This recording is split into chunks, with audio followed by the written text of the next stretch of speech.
5 വർഷങ്ങൾക്ക് മുമ്പ് ഞാൻ സാറിനെ പരിചയപ്പെട്ടപ്പോൾ അന്ന് മുതൽ കേൾക്കുന്നതാണ് ലോ ഓഫ് അട്രാക്ഷനെ കുറിച്ച്. പക്ഷെ അന്ന് സാർ അത് പറഞ്ഞപ്പോൾ എനിക്ക് വലിയ വിശ്വാസമൊന്നും ഉണ്ടായിരുന്നില്ല. പിന്നെ തുടർന്ന് സാറിൻ്റെ കൂടെയുള്ള സഞ്ചാരത്തിലൂടെ എനിക്ക് ഒരുപാട് കാര്യങ്ങൾ, അതിലൂടെ ആഗ്രഹിച്ച കാര്യങ്ങൾ നേടിയെടുക്കാൻ സാധിച്ചു. അപ്പോൾ എനിക്ക് അങ്ങനെ ആഗ്രഹിച്ച കാര്യങ്ങൾ നേടിയെടുത്തപ്പോൾ എനിക്ക് ഇനിയും കൂടുതൽ കാര്യങ്ങൾ സാറിൽ നിന്ന് മനസ്സിലാക്കിക്കൊണ്ട് കൂടുതൽ സ്വപ്നങ്ങൾ നേടിയെടുക്കാനായിട്ട് അതിയായ ആഗ്രഹമുണ്ട്. അപ്പോൾ അത് മനസ്സിലാക്കാനും പിന്നെ ഇത് കേൾക്കുന്ന പ്രേക്ഷകർക്കും ഒരുപാട് ആഗ്രഹങ്ങളുണ്ടാവും. അവർക്കും ആഗ്രഹിച്ച കാര്യങ്ങൾ നേടിയെടുക്കാൻ വേണ്ടി സാറിൽ നിന്ന് അല്പം ടിപ്സ് കിട്ടുകയാണെങ്കിൽ നല്ലതായിരിക്കും എന്ന് വിചാരിച്ചുകൊണ്ടാണ് ഈ ഒരു വീഡിയോ ചെയ്യുന്നത്. അപ്പോൾ നമുക്ക് പരിചയപ്പെടാം. ജസ്പേഡ് റിയൽ എസ്റ്റേറ്റ് ആൻഡ് ബിൽഡേഴ്സിൻ്റെ MDയും ഇന്ന് ഇൻഡസ്ട്രീസ് ട്രേഡ് കമ്മീഷണർ കൂടിയായിട്ടുള്ള ഡോക്ടർ നിഷാദ് അബൂബക്കർ സാറാണ് നമ്മളോടൊപ്പം ഉള്ളത്. അപ്പോൾ പ്ലീസ് വെൽക്കം സാർ. യെസ്. അപ്പോൾ പണ്ട് അല്ലെ 5 വർഷങ്ങൾക്ക് മുമ്പാണ് നമ്മൾ പരിചയപ്പെട്ടത്. അപ്പോൾ അന്ന് ഞാൻ പറഞ്ഞിരുന്നു, അനീഷെ ജീവിതത്തിൽ, അനീഷ് എനിക്ക് തോന്നുന്നത് വീഡിയോഗ്രാഫർ ആയെന്ന് തോന്നുന്നു അല്ലേ, ആ സമയത്ത് ജീവിതത്തിൽ ഒരുപാട് നമുക്ക് നേടിയെടുക്കണമെങ്കിൽ നമ്മൾ ഒന്നുകൂടെ ശക്തനാവണം. അതായത് കാട്ടുമൃഗത്തെ കെട്ടുന്നതിന് മുമ്പ് സ്വയം ശക്തനാവണം. ക്ലിയർ ആയോ? കാട്ടുമൃഗത്തെ കെട്ടണമെങ്കിൽ സാധാ എനർജി പോരാ, എനർജി കൂട്ടണം നമ്മൾ.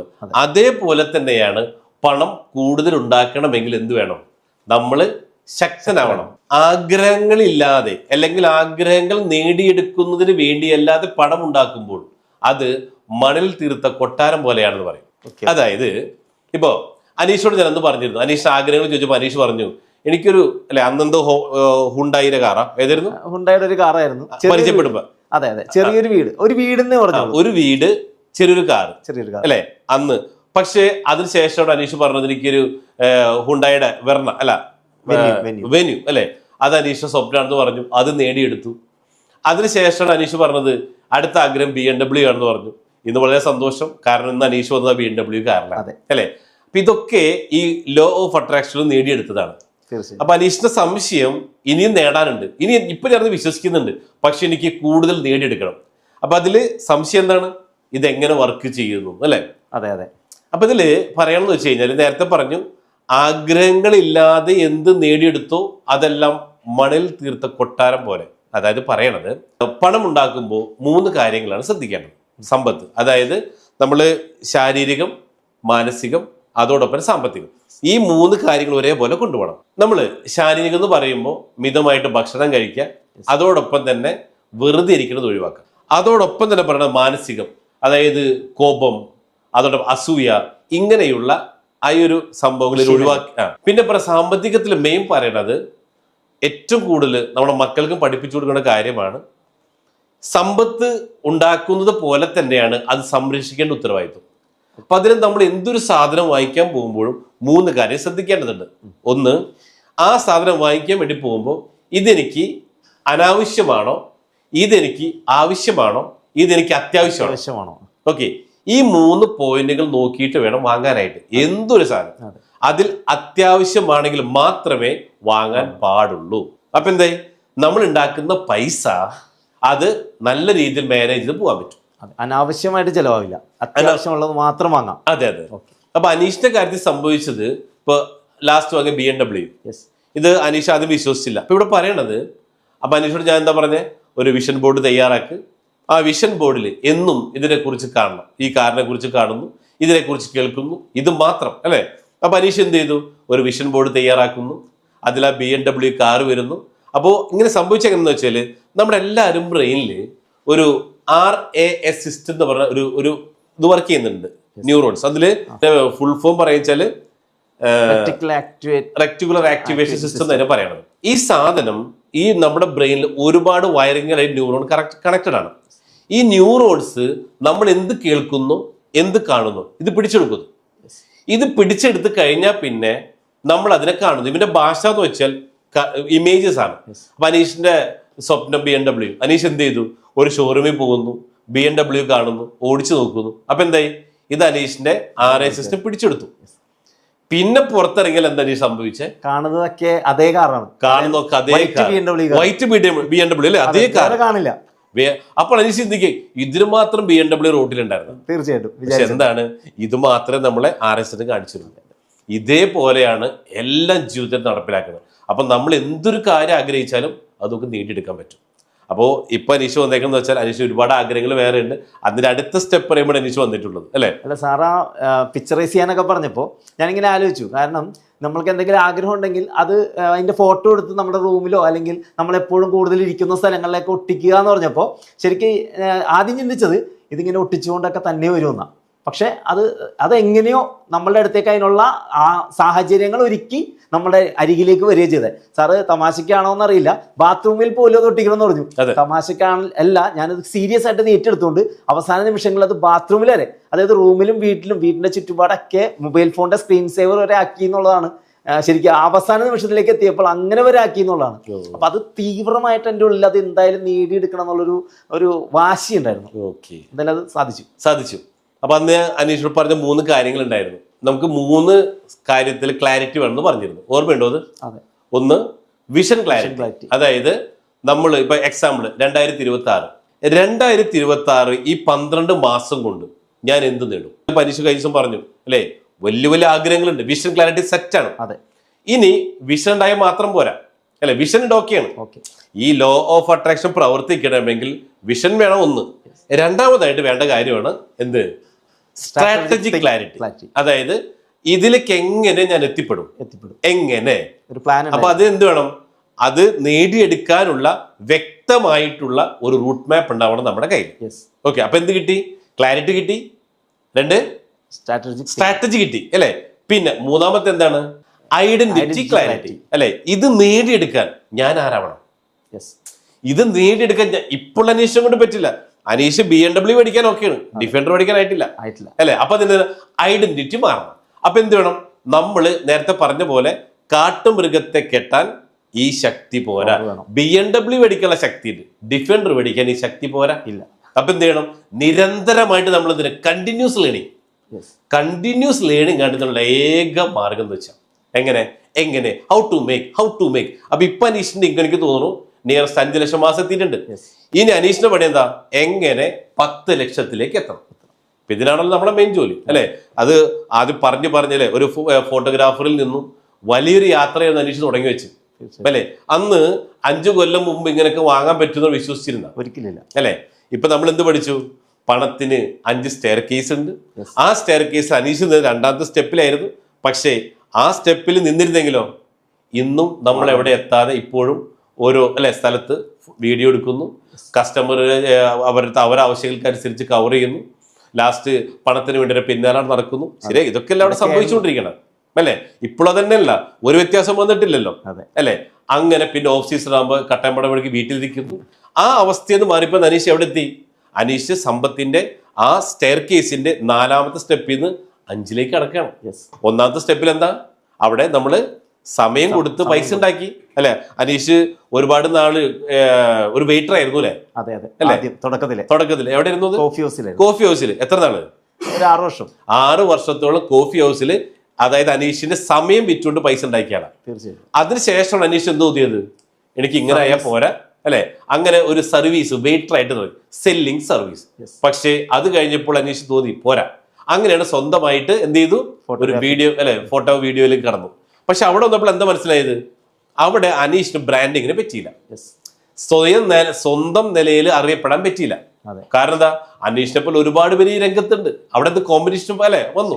അങ്ങനെയാണ് അനീഷ് 3ാമത്തെ സ്റ്റെപ്പിൽ പഠിപ്പിച്ചെന്നു, 4ാമത്തെ സ്റ്റെപ്പ് പഠിപ്പിച്ചെന്നു, ഇപ്പോ 5ലേക്ക് എത്തിക്കൊണ്ടിരിക്കുകയാണ്. ഇപ്പൊ ഒരു കാര്യം മനസ്സിലായി, 2026 സമ്പന്നനായി നിൽക്കണന്റെ മുമ്പിൽ.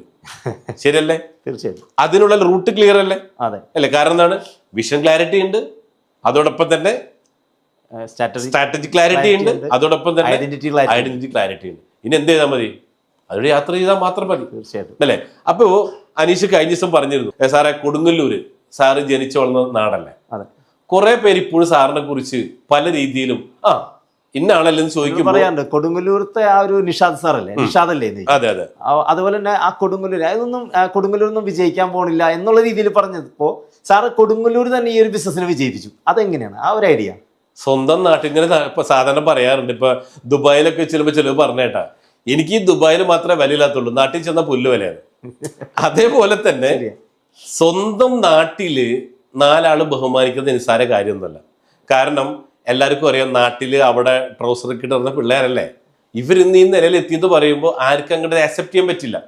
അത് ചിലവർ പറയും പണ്ടേ അവനെ ചെറുപ്പത്തിൽ എന്നെ അത് ചെയ്തിട്ടുണ്ട്, അല്ലെങ്കിൽ ഉണ്ടല്ലോ അവൻ പണ്ട് ഞാൻ വിളിച്ചപ്പോൾ ഫോൺ എടുക്കാറില്ല, അല്ലെങ്കിൽ എനിക്ക് കുറച്ച് പൈസ തരാനുണ്ട്, എനിക്ക് അന്ന് എന്നെ വിളിച്ചപ്പോൾ പിന്നേന്ന് പറഞ്ഞിട്ടുണ്ട്, പലതരത്തിൽ അവർ പറയും.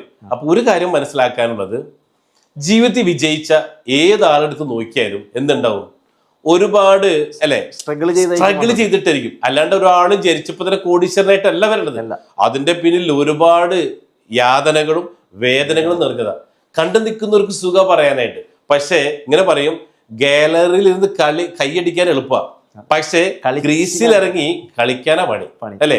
ആ കളിച്ച് നേടിയ തന്നെ അതിന് ഒരുപാട് സ്ട്രഗിൾ ചെയ്തിട്ടുണ്ട്. പക്ഷേ കാണുന്നവർക്ക് എന്താ അല്ലെ, അവർക്ക് പലതരത്തിലും ചിലവർ പറയും ഇവർക്ക് എന്തോ കള്ളക്കടത്താണോ പണി അല്ലെ, ചിലവർ പറയൂ ഇതാരൊക്കെ പറ്റിച്ചിട്ടുണ്ടാക്കുന്ന പൈസ, പലതരത്തിലാണ്. പക്ഷേ നിങ്ങൾ മനസ്സിലാക്കുമെന്ന് അറിയില്ല, നമ്മുടെ കൊച്ചൗസ് ചിറ്റലപ്പള്ളി സാർ, ഇദ്ദേഹം കാട്ടൂര് നമ്മുടെ വി-ഗാർഡ് സ്റ്റെബിലൈസർ സൈക്കിളും വിറ്റ് നടന്നാണ്. ഇപ്പൊ പറയോ അന്ന് വിറ്റ് നടന്ന അന്ന് അദ്ദേഹം കാണിച്ച ചലഞ്ച് എന്താണെന്നറിയോ, അന്ന് നമ്മുടെ ഇന്ത്യൻ മാർക്കറ്റിൽ കെൽട്രോണും അതോടൊപ്പം തന്നെ വലിയ വലിയ ബ്രാൻഡുകൾ ഉള്ളപ്പോ അന്ന് വി-ഗാർഡ് കൊണ്ടുവന്നിട്ട് അവരെക്കാളും 50% വില കൂട്ടി വിറ്റാണ്. അപ്പൊ അദ്ദേഹം പറഞ്ഞെന്താണെന്നറിയോ, അന്ന് ഞാൻ കാണിച്ച ചങ്കൂറ്റം, പലരും എന്നെ പരീക്ഷിച്ചു, വില കൂട്ടി ഒരു സ്റ്റെബിലൈസർ കൊണ്ട് അതിനേക്കാളും വില കൂട്ടി വിറ്റു ഒരു വി-ഗാർഡ് എന്ന് പറഞ്ഞ ബ്രാൻഡ്. പക്ഷേ ഞാൻ ഉണ്ടാക്കുന്ന ഉൽപ്പന്നത്തിന്റെ വാല്യൂ എനിക്കറിയാം, അതിന് എത്ര വില ഇടുന്നു എനിക്കറിയാം. അങ്ങനെ വില കൂട്ടി വിറ്റിട്ട് സമ്പന്നായ ആളാണ്. ഇപ്പൊ നമുക്കറിയാലോ റിസോർട്ട്, പലരും ചോദിക്കുക എന്താ ഇത്ര വില, കാരണം ആ വിലക്കല്ല, അതിൽ നിന്ന് കിട്ടുന്ന ഔട്ട്പുട്ട് അല്ലെ. കൊച്ചംസ സാറ് പറഞ്ഞെന്താ, ആ ഉൽപ്പന്നത്തിന്റെ ക്വാളിറ്റി ഔട്ട്പുട്ട്. ഇതേപോലെ തന്നെ അനീഷ് അറിയാലോ, അവിടെ താമസിക്കുമ്പോ കിട്ടുന്ന ഒരുപാട് ഹെൽത്ത് ബെനിഫിറ്റ് ഉണ്ട്. ഒറ്റക്കാരുള്ള അനീഷ്, നമ്മുടെ കേരള മാർക്കറ്റിൽ ഹെൽത്ത്, വെൽത്ത്, ഹാപ്പിനെസ്, ലെഗസി, ഇത് 4 ഒരേപോലെ പ്രൊവൈഡ് ചെയ്യുന്ന ഏത് കമ്പനി ഉണ്ട്? വേറെ ഒന്നുമില്ല, എന്റെ ഓർമ്മയിൽ അങ്ങനെ ഒന്നും വരുന്നില്ല അല്ലേ. ഇപ്പോ അനീഷിന് അനീഷ് ആദ്യം ചോദിച്ചു, സാറേ ഈ എന്താ ഇൻവെസ്റ്റ്മെന്റ്? ഇടയ്ക്കിടയ്ക്ക് ചോദിക്കാറ് വാട്ട് ഈസ് ഇൻവെസ്റ്റ്മെന്റ്, എന്താ ഇപ്പൊ എന്ത് മനസ്സിലായി? ഇപ്പൊ ഒരു കാര്യം മനസ്സിലായി, നമ്മൾ പണം ഉണ്ടാക്കിയാൽ മാത്രം പോരാ, അത് ചെലവാക്കാൻ മാത്രമുള്ളതല്ല. കാരണം മേക്ക് മണി, ഇൻവെസ്റ്റ് മണി, സ്പെൻഡ് മണി എന്നുള്ള തിയറി ഞാനിപ്പോൾ പഠിച്ചു. ഇപ്പോഴാണ് പഠിച്ചത്. ഇതിനു മുമ്പ് മേക്ക് മണി, സ്പെൻഡ് മണി, ഈ 2 കാര്യങ്ങൾ എനിക്കറിയുള്ളൂ. പണം ഉണ്ടാക്കുക, അത് ചെലവാക്കുക. പക്ഷെ ഇതിനിടയിലാണ് നമുക്ക് നാളെ ഭാവി എന്നുള്ളൊരു കാര്യം കൂടിയിട്ടുണ്ടല്ലോ. അപ്പോൾ അതിന് വേണ്ടിയിട്ട് നമ്മൾ എന്തെങ്കിലും നമ്മൾ ഇൻവെസ്റ്റ് ചെയ്യാൻ സാധിച്ചാൽ അതും ക്യാപിറ്റൽ സേഫ് ആയിരിക്കണം എന്നും പഠിച്ചത് സാറിലൂടെയാണ്. അതായത് അനീഷ് ഭാര്യ ഇഷ്ടമല്ലേ? യെസ്. മക്കളെ ഇഷ്ടമല്ലേ? ഇഷ്ടമാണ്. അതേപോലെ ഇഷ്ടപ്പെടേണ്ട ഒന്നാണ് ഇൻവെസ്റ്റ്മെന്റ്. അതെ. കാരണം ഇപ്പൊ നമുക്ക് ആരോഗ്യമുണ്ട്, ഇപ്പൊ നമുക്ക് വരുമാനമുണ്ട്. ഇതെന്നും കിട്ടുന്നത് എന്തുറപ്പ്? വീട്ടിൽ നിന്ന് പോന്നിട്ട് ഇതേപോലെ തിരിച്ചെത്താൻ പറ്റുന്ന ഒരു ഉറപ്പുണ്ടാ? അല്ലേ? ആ സമയത്ത് നമ്മൾ ഇല്ലാതെ വന്നാൽ നമ്മുടെ കുടുംബം എങ്ങനെ ജീവിക്കും? ചിന്തിച്ചിട്ടില്ല അല്ലേ? അതോടൊപ്പം തന്നെ നമ്മൾ ഇന്ന് ജീവിക്കുമ്പോൾ 60 വയസ്സ് 65 വയസ്സ് കഴിഞ്ഞാൽ ജീവിച്ചിരിപ്പുണ്ടെങ്കിൽ എങ്ങനെ ജീവിക്കും? അപ്പൊ എന്ത് വേണം? ആരോഗ്യമുള്ളപ്പോ എന്ത് ചെയ്യണം? നമ്മൾ ആരോഗ്യമില്ലാത്ത സമയത്ത് ജീവിക്കാനുള്ള പണം ഉണ്ടാക്കിയെടുക്കേണ്ട സമയം. അപ്പൊ എന്ത് ചെയ്യണം? ആരോഗ്യമുള്ളപ്പോൾ ഉണ്ടാക്കിയെടുത്തിട്ട് അത് ഇൻവെസ്റ്റ് ചെയ്തിട്ട് അതുകൊണ്ട് ആ പ്രോഫിറ്റ് വേണം നമുക്ക് ഇപ്പോൾ ജീവിക്കാനായിട്ട്. അതിനെന്താ വേണം? ഇപ്പോഴേ തന്നെ പണി തുടങ്ങണം. ഇപ്പോ അനീഷ് വീഡിയോഗ്രാഫർ, ഇത് കുഴപ്പമുണ്ടായിരുന്നില്ല. അപ്പൊ അനീഷിക്ക് ഒരു ആവറേജ് മാസം 1 ലക്ഷം വരുമാനം ഉണ്ടായിരുന്നു അല്ലെ? ആവറേജ് 50 ഒന്നിനിടയ്ക്ക് ഉണ്ടായിരുന്നു. അത് മതി ശരിക്ക്. പക്ഷെ എന്താണ്, അത് നേരെ കൊണ്ട് ചെലവാക്കും. പക്ഷെ അതിന്റെ ഇടയിൽ എന്തുണ്ടായിരുന്നു? ഇൻവെസ്റ്റ്മെന്റ്. അതായത് മേക്ക് മണി, സ്പെൻഡ് മണി. അത് അനീഷിന് അറിയാം. പക്ഷെ എന്തറിയില്ല, മേക്ക് മണി, ഇൻവെസ്റ്റ് മണി, സ്പെൻഡ് മണി. അതായത് ഉണ്ടാക്കുന്ന പൈസ ചെലവാക്കാനുള്ളതല്ല, ഉണ്ടാക്കുന്ന പൈസ അത് ഇൻവെസ്റ്റ് ചെയ്തിട്ട് ആ പ്രോഫിറ്റ് ചെലവാക്കി പോകണം. അപ്പോൾ ഒരു 10 വർഷം മതി ഈ 1 ലക്ഷമുള്ള സാലറി ഉള്ള ഒരാൾക്ക് സമ്പന്നാവാൻ വേണ്ടിയിട്ട്. പക്ഷെ എന്താണ്, ഈ ടെക്നിക്ക് പഠിക്കണം. പക്ഷേ ഈ ടെക്നിക്ക് മിക്ക ആൾക്കാർക്ക് അറിയില്ല, പറഞ്ഞു കൊടുത്തോണ്ട് ചെയ്യില്ല, പഠിപ്പിച്ചു തരാൻ ഒരാളുണ്ടായില്ല. നമ്മളെ പഠിപ്പിക്കുന്ന ആരാ? നമ്മളോടൊപ്പം നടക്കുന്ന കൂട്ടുകാർ, അല്ലെങ്കിൽ നമ്മളുടെ വിജയിച്ചിട്ടില്ലാത്തതായിട്ടുള്ള കുറച്ച് ആളുകളുടെ കൂടെ നമ്മൾ നടക്കുന്നത്. അതായത് നമ്മളെക്കാൾ മുന്നേ, നമ്മൾ ആഗ്രഹിക്കുന്ന സ്ഥാനത്തേക്ക് നമ്മളെക്കാൾ മുന്നേ എത്തിച്ചേർന്ന ആളുകളുടെ വാക്കുകൾ കേൾക്കണം എന്നാണ് പഠിപ്പിച്ചിട്ടുള്ളത്. പക്ഷെ നമ്മളെ തരക്കാരായിട്ടുള്ള കൂട്ടും അവർ പറയുന്ന കാര്യങ്ങളെ കേട്ടിട്ടുള്ളൂ. കാരണം അനീഷിന്റെ കൂട്ടുകാരാരാ? വേറെ വീഡിയോക്കാര്, വേറെ ഫോട്ടോക്കാര്. അവർക്ക് എന്തറിയുള്ളൂ? അത് തന്നെ അറിയുള്ളൂ, ഇതന്നെ അറിയുള്ളൂ. അപ്പൊ അവർക്ക് ഇതേ പറഞ്ഞു തരാൻ പറ്റുള്ളൂ. അതുകൊണ്ട് എന്താണ്, അനീഷ തന്നെ മേടിച്ചു. APJ അബ്ദുൽ കലാം സാർ എന്താ പറയുന്നറിയോ? നിങ്ങളുടെ വരുമാനം ഞാൻ പറഞ്ഞുതരാം, നിങ്ങൾ 5 കൂട്ടുകാരെ കാണിച്ചു തരാം. അതായത് നമ്മൾ അസോസിയേറ്റ് ചെയ്യുന്ന ഫ്രണ്ട്സ് 5 പേര് ആരൊക്കെയാണോ അവരെ വരുമാനം എത്രയാണോ അതിന്റെ ആവറേജ് എമൗണ്ട് ഇരിക്കുള്ളൂ അനീഷിന്റെ സാലറി അല്ലെ. ഇപ്പൊ അനീഷ് എന്താ സംഭവിച്ചേ? ഈ കമ്പനിയിലേക്ക് വന്നപ്പോ ഇവിടെ 5 ലക്ഷം 10 ലക്ഷം രൂപ മാസം വരുമാനം മേടിക്കുന്നവരെ കൂടെ ഗ്രൂപ്പ് നമ്മുടെ കൂടെ ഉണ്ട്. അനീഷ് ഇപ്പൊ നാണക്കേടാ 5 ലക്ഷം മേടിക്കാൻ. ശരിയല്ലേ?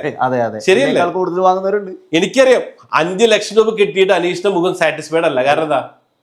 എനിക്ക് ഇതിലും ആഗ്രഹങ്ങളുണ്ട്. ഇതിന് മേലെ വാങ്ങിക്കുന്നവർ കോമ്പറ്റീഷൻ ഉണ്ട് ഇവിടെ. അപ്പോഴത്തെ ആ ഗ്രൂപ്പിനോടൊപ്പം വരുമ്പോ നമ്മൾ കൂട്ടത്തിൽ ചെറുതായി. അപ്പൊ എപ്പോഴും ശ്രദ്ധിക്കേണ്ടത് കൂട്ടത്തിൽ നമ്മളാണ് വലുതെങ്കിൽ ആ കൂട്ട് വിട്ടോളാം. എങ്ങനെ? നിങ്ങളുടെ കൂട്ടുകാരിൽ ഏറ്റവും കൂടുതൽ വരുമാനം ഉണ്ടാക്കുന്നത് നിങ്ങളാണെങ്കിൽ ആ കൂട്ട് വിട്ടോളാം. നിങ്ങളുടെ കൂട്ടത്തിൽ ഏറ്റവും ചെറിയ നമ്മളാവണം. അപ്പോഴാണ് അവരോടൊപ്പം എത്താൻ നമ്മൾ ശ്രമിക്കുള്ളൂ. നമ്മൾ മറ്റേതാണെങ്കിലോ ഇപ്പൊ എക്സാമ്പിൾ അനീഷ് കുറെ കൂട്ടുകാർ 5-6 പേരുണ്ട്. അനീഷിന് 1 ലക്ഷം രൂപ, ബാക്കി എല്ലാവരും 50,000 രൂപ. അപ്പൊ അനീഷ് എന്തായിരിക്കും? ഞാൻ അടക്കാമൻ, ഉയർച്ച ഉണ്ടാവില്ല. അതേസമയം കൂട്ടുകാരൊക്കെ 2, 3, 5 ലക്ഷം മേടിക്കുന്നു. അനീഷിന് 1 ലക്ഷം. എന്ത് പറ്റി? പിന്നെയും കിട്ടാൻ ആഗ്രഹം. അവരെ പോലെ ആകാൻ ശ്രമിക്കും. അപ്പൊ എപ്പോഴും കൂട്ടുകാരെ തെരഞ്ഞെടുക്കുമ്പോൾ ശ്രദ്ധിക്കുക, ഒരു മാസ്റ്റർ മൈൻഡ് ഗ്രൂപ്പ് ആയിരിക്കണം അല്ലെ. നമ്മളോടൊപ്പം നമ്മളെക്കാൾ മുമ്പേ നമ്മൾ വിചാരിച്ച ലക്ഷ്യത്തിൽ എത്തിയവരുമായിട്ട് കൂട്ടുകൂടണം. ഉപദേശം ആരുടെ ചോദിക്കണ്ടേ? നമ്മളെക്കാൾ മുമ്പേ നമ്മൾ ഉദ്ദേശിച്ച ലക്ഷ്യത്തിൽ എത്തിയവരെടുത്ത് അല്ലെ. അല്ലെങ്കിൽ നമ്മൾ ഒപ്പമുള്ളവരോടോ താഴെയുള്ളവരോടോ അഭിപ്രായങ്ങൾ ചോദിക്കരുത്. പിന്നെ മറ്റൊന്ന്, പണം എന്ന് പറയുന്നത് കഷ്ടപ്പെട്ടുണ്ടാക്കാനും പാടില്ല. പണം എന്ന് പറയുന്നത് ഈസി ആയിട്ട് എങ്ങനെ ഉണ്ടാക്കാൻ പറ്റും? അവിടെ പറയണത് പണം ബുദ്ധി ഉപയോഗിച്ച് ചെയ്താലാണ് സമ്പത്താക്കാൻ പറ്റുള്ളൂ. പണം ഉണ്ടാക്കുന്നുണ്ട്, വല്ലയിടത്തും പോയി ജോലി ചെയ്തിട്ടാണെങ്കിലോ അവിടെ എന്തില്ല? ബുദ്ധി പ്രയോഗിക്കേണ്ടതില്ല. ബുദ്ധി പ്രയോഗിച്ചാലോ ആ ബുദ്ധി പ്രയോഗിച്ച് അത് ആ നമ്മുടെ ചെയ്യുന്ന കാര്യത്തിന് വേണ്ടി ഉപയോഗിച്ച് കഴിഞ്ഞാൽ സിമ്പിളായിട്ട് സമ്പത്തുണ്ടാക്കാം. ഇപ്പോ ചിലർ പറയും ഞാനേ കഷ്ടപ്പെട്ടുണ്ടാക്കിയ പൈസയാണ് അല്ലേ. പക്ഷേ പണം കഷ്ടപ്പെട്ടുണ്ടാക്കേണ്ട ഒന്നല്ല. പണം ഇഷ്ടപ്പെട്ടുണ്ടാക്കണം, ഈസി ആയിട്ട് ഉണ്ടാക്കണം. കഷ്ടപ്പെട്ട് പൈസ ഉണ്ടാക്കിയാൽ ഇഷ്ടപ്പെട്ട് ജീവിക്കാൻ പറ്റില്ല. പനീഷിന് അറിയാല, കാസർഗോഡ് മുതൽ തിരുവനന്തപുരം റോഡ് പണി നടക്കുന്നുണ്ട്. ഏതെങ്കിലും ഒരു പണിക്കാരൻ നന്നോ? അവർ കഷ്ടപ്പെടുന്നില്ലേ? മഴയായാലും വെയിലായാലും കഷ്ടപ്പെടുന്നില്ലേ? ഒരുപാട് കഷ്ടപ്പെടുന്നുണ്ട്. അവർക്ക് ഇഷ്ടപ്പെട്ട് ജീവിക്കാൻ പറ്റും. അനീഷ് ബിസിനസ്സുകാരെടുത്തെ അവരാരാ കഷ്ടപ്പെടണം? അവരെല്ലാം സ്മാർട്ട് വർക്കിലൂടെ ഈസി ആയിട്ട് അവര് ബുദ്ധി ഉപയോഗിച്ച് കഷ്ടപ്പെടുന്നുണ്ട്. അത് ബുദ്ധി ഉപയോഗിച്ച് കഷ്ടപ്പെടുന്നുണ്ട്. മറ്റെന്തില്ല? മറ്റേതെന്താ? ഹാർഡ് വർക്ക് ചെയ്യുന്നുണ്ട്. ഒരു മുതലാളി പറയുന്നത് പോലെ ഒരു ഏമാൻ പറയും അല്ലെ, ഓംബ്രാന്ന് വിളിച്ച് കൂടെ നിന്നിട്ട് അവർ ജോലി ചെയ്തോളണം. അവരെ പ്രത്യേകിച്ച് അവർ സ്കില്ലൊന്നും ഉപയോഗിക്കണ്ട. ഓർഡർ പറയും, കേട്ടോളണം. പുതിയത് ഇംപ്ലിമെന്റ് ചെയ്യാനുള്ള പവർ പോലും ഒരു കൊടുക്കില്ല.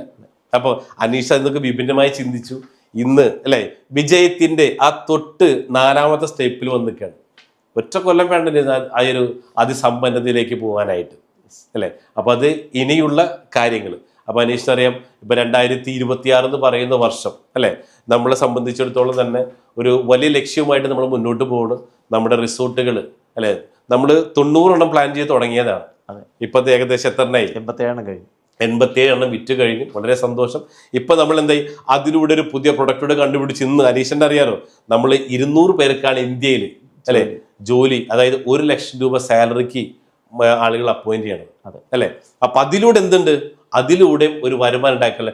1 ലക്ഷം രൂപ സാലറിക്ക് 200 പോസ്റ്റ് ചെയ്യുന്ന ഏത് കമ്പനി കൂടി ഉണ്ട് അല്ലെ.